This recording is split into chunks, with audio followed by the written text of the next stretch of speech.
So we're here with Dr. Karim Chammas. Thank you so much for having us today. That's all right, it's a pleasure, Ben. And who have we got here? This is Clifford, the Wonder Dog, we're going to call him. Cliff the Wonder Dog. Fantastic. He's a very good boy. Now, Cliff is going to be our little demonstration today as we talk through how we can best minimize some of the risks with our dogs. Yep. So let's get straight into it. Now, the first thing we want to look at is cruciate ligaments. What can people do to minimize the risk of an injury to their cruciate ligament in their dog? Yeah, great question, Ben. So look, the big thing, I guess, with cruciate ligament injuries is a lot of the times we find the dogs are overweight. Clifford's in a perfect weight, so a lot of times, I guess, people often ask me, how do you know whether your animal's overweight or not?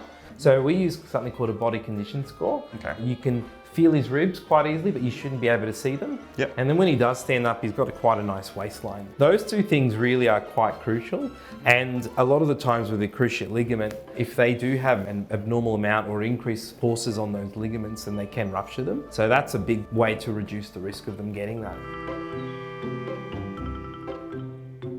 So another common condition, I guess, is hip dysplasia. Can you tell us about hip dysplasia and how we can minimize the risk of that to our dogs? So the biggest factor really is genetics. So there's lots of breeds that are more likely to get it. Just because your dog has hip dysplasia doesn't mean there's nothing you can do about it. It becomes really important that your pet, again, is at a good weight. So again, looking back at the body condition score, making sure they're not overweight. Being overweight means that it does just increase the severity of that dysplasia. And a lot of the times you'll get more advanced arthritis a lot quicker.